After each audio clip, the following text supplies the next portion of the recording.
कपड़े धोने वाली बहू। शादी के पहले से ही विभा को कपड़े धोने का बड़ा शौक था। कभी नल के नीचे तो कभी तालाब के पास। अरे मेरी नीली वाली लुंगी नहीं दिख रही है।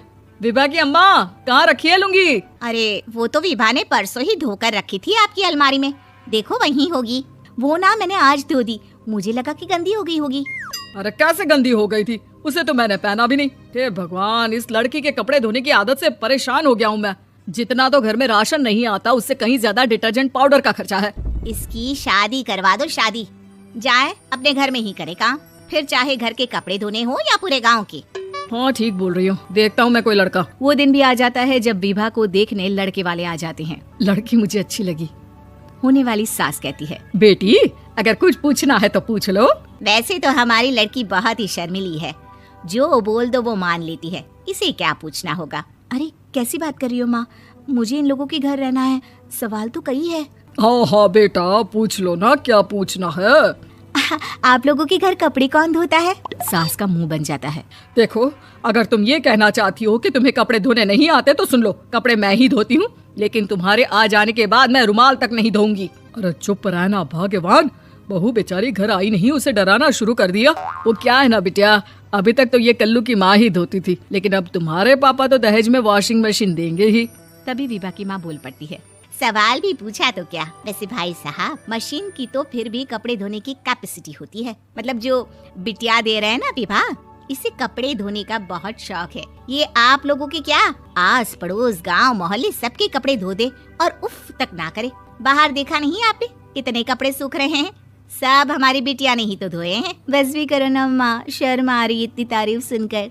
और तो और एक दाग निकाल कर दिखाओ तो मान जाओ। हाँ अच्छा, माफ करना बेटा, मैंने गलत समझा। हमें तो रिश्ता बहुत पसंद है। और ऐसे जुड़ जाता है रिश्ता कपड़े धोने का शौक रखने वाली विभा का। उसकी शादी हो जाती है कोयला फैक्ट्री में काम करने वाले कल्लू के साथ। शादी के बाद अचानक विभा चिल्लाती हुई सास के पास आती है। सासू माँ, अरे सासू माँ कहाँ है आप?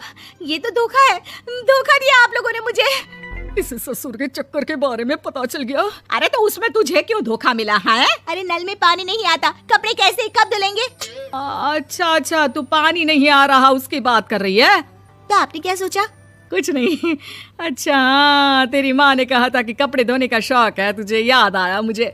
शौक बोलकर कपड़े धोने वाले मेरे जुनून को कम ना आके सासू माँ, कपड़ा धोना मेरा गुरूर है।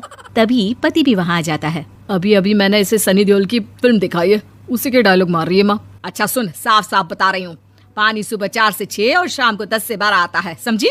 विभा टाइमिंग सुनकर हैरान हो जाती है। ये क्या भूतों का मोहल्ला है? सुबह 4 बजे उठकर कौन कपड़े धोता है? 4 बजे टंकी में पानी जाता है, फिर सारा दिन धोना ना, किसने मना किया?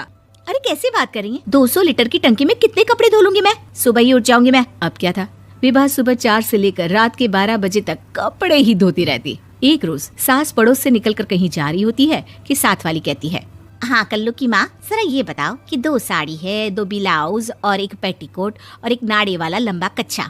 हाँ तो? अरे तो क्या, कितना लोगी धुलाई ये बताओ। धोबन दिख रहे हैं हम क्या?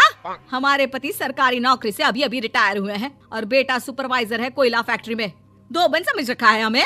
हाय रे कल्लू की अम्मा, माफ कर दो, वो तो मोहल्ले में यही सब बता रहे थे कि तुमने बहू को कपड़ा धुलवाने के काम में लगा दिया है। सास को पड़ोसन की बात सुनकर गुस्सा आ जाता है। वो घर पहुंचती है जहां घर के बाहर ही इतने सारे कपड़े सूख रहे होते हैं जितने कि किसी धोबन के घर पर। अरे ओ कल्लू की दुल्हन, बाहर निकल। माँ जी यहीं आ जाओ, बाथरूम में चादर धो रहे हैं हम। अरे अभी हम धोते हैं, तुमको बाहर निकलो। ये आस पड़ोस वाले बोल रहे हैं कि हम बहू से कपड़े धुलवा कर उसे कपड़ा धोने वाली बना दिए हैं। अरे छोड़ो ना माँ जी, किन लोगों की बातों में आती हो? आस पास के लोगों का तो काम ही होता है कि वो किसी तरह सास बहू को लड़ा दे। बहू सारे घर के कपड़े धोती है, ये क्या कम है? बोलिए। सास को भी लग जाता है कि वो बहू का ये संकीपन नहीं छुड़वा सकती, इससे अच्छा है कि खुद ही चुप हो जाए। एक रोज सास और बहू मंदिर जाते हैं, जहाँ सास की साड़ी वहाँ खड़ी भीख मांगने वाली से मिलती है। माँ जी क्या बात है, आपकी साड़ी उस भिखारन से कितनी मिल रही है ना?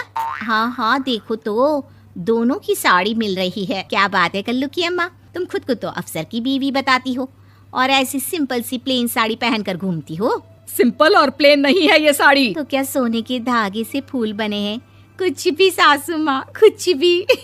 हाँ बने थे इस साड़ी में सोने के धागे से फूल। मेरे पति लेकर आए थे मद्रास से स्पेशली मेरे लिए 10,000 की। लगता है भाई साहब इस भिखारन के लिए भी सेम टू सेम साड़ी लेकर आए होंगे 10,000 की। सास उस वक्त कुछ नहीं कहती, लेकिन बहू के साथ घर आती है और अलमारी से एल्बम निकाल कर लाती है। ये साड़ी देख रही है, ये वही साड़ी है जिसे मैंने अभी पहना था। इस साड़ी में ये जो चमकदार फूल दिख रहे हैं ना, ये सोने के धागों से काढ़े गए हैं। लेकिन तू लोकल वॉशिंग मशीन ब्रश से घिस घिस कर सारे फूलों को निकाल कर साड़ी प्लेन कर दी। मुझे माफ कर दीजिए सासू माँ। और तो और, जब मैंने तुझे तेरी गलती के लिए कुछ नहीं कहा, लेकिन तूने तो सबके सामने मेरा मजाक ही बना दिया। क्यों? बहू को समझ में आ जाता है कि अब से उसका कपड़े धोना बंद।